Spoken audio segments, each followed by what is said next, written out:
genda umusenzi ariko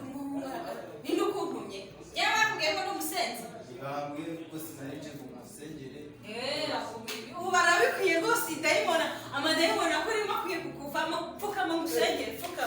pfukama mu izina rya Yesu amadayimona ari muri uyu muntu muri ibi bisatsi bimuvemo mu izina rya Yesu ndamukweretse kugira ngo ubane nawe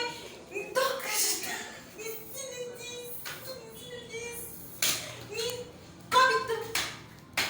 ndategeka abazimu bose bakubona abadayimoni y'abashita bose ubwire bwose bukuvamo mu izina rya Yesu siko niba bitakuvamo aya madayimoni arakaze mu izina rya Yesu nakuvemo ndahamagara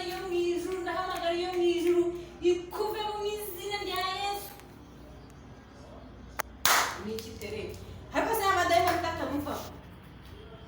we mu izina nibikuvemo ndahamagara biyaruguru ibyo hafi kujya no hino byo kuzimu mwibaho boshenyerezi bose igiwanyu byose nategeka ko bakuvamo ibisatsi byo niko bisatsi zabyogoshe nibyo birimo amadayimoni eko shanza niba urugamba aho ngaho mbikate ndabona aricyo gikwiriye mu izina rya Yesu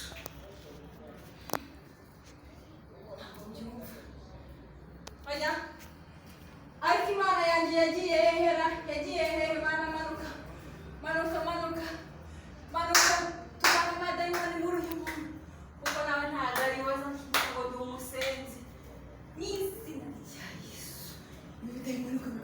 ndakuva mu izina rya Yesu Kristo ndakuva mu izina Yesu kuvamo mu izina niko wanyu bararoga kutambwira wanyu bararoga mu izina rya Yesu nakubaroga none ibisatsi wabikuye hehe ibisatsi wabikuye hehe none siko bishambaguritse n'ibyo umuntu wikorera agataro asoni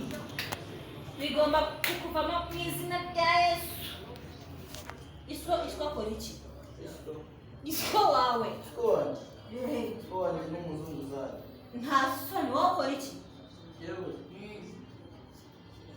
yewe ndacuruza amadayimoni agomba kukuvamo rero ari gushyize amafaranga ahangaha ishyura ufite miliyoni eshatu ebyiri ntabwo nazemera zisige ntuzagaruke ngo usengere kuko ntabwo ebyiri nazemera gira vuba haguruka unyishyure hereza nta muntu ukishyira ndaje mwereke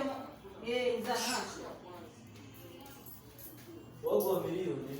ntabwo miliyoni ngishaka kandi Imana yanga ibiceri ntabwo ibiceri Imana utiyoka werawe